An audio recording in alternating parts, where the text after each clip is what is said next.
കന്യാസ്ത്രീകളെ തുറങ്കിലടച്ചതിൽ പ്രതിഷേധിച്ച് ബൈബിളും ഭരണഘടനയുടെ ആമുഖവും ഉയർത്തി പ്രതിഷേധം നടത്തി KCYM വരാപ്പുഴ അതിരൂപത.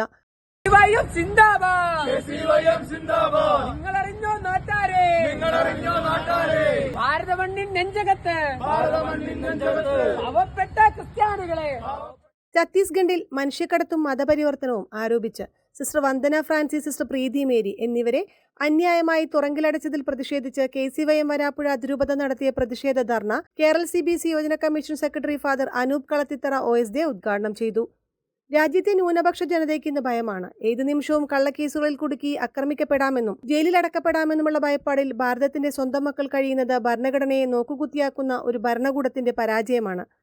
വർഗീയത നിയമം കൈയാളുമ്പോഴും ജനങ്ങളെ ഭിന്നിപ്പിക്കുമ്പോഴും കൂട്ടക്കലകൾ ചെയ്യുമ്പോഴും അനീതിക്ക് കുടപിടിക്കുമ്പോഴും ഞങ്ങൾക്കുള്ള ധൈര്യം ഭാരതത്തിന്റെ ഭരണഘടനയാണ്. ഭരണകൂടം എത്ര മൗനം ഭജിച്ചാലും ഈ ഭരണഘടനയും ബൈബിളും ഉയർത്തിപ്പിടിച്ച് കേരളത്തിലെ കത്തോലിക്ക യോജന പ്രസ്ഥാനം ശബ്ദമുയർത്തും, അവകാശങ്ങൾ നേടിയെടുക്കും. ധർണ ഉദ്ഘാടനം ചെയ്തുകൊണ്ട് ഫാദർ അനൂപ് കളത്തിത്തറ OSD പറഞ്ഞു. KCYM വരാപ്പുഴ അതിരൂപത പ്രസിഡന്റ് രാജീവ് പാട്രിക് അധ്യക്ഷത വഹിച്ചു. KCYM ലാറ്റിൻ സംസ്ഥാന പ്രസിഡന്റ് പോൾ ജോസ്, KCYM കോട്ടപ്പുറ രൂപത president Jenson Alby, KCYM Latin സംസ്ഥാന വൈസ് പ്രസിഡന്റ് അക്ഷയ് അലക്സ്, മുൻ KCYM വരാപ്പുഴ അതിരൂപത പ്രസിഡന്റ് ഫ്രാൻസിസ് ഷെൻസൺ എന്നിവർ ആശംസ അറിയിച്ചു.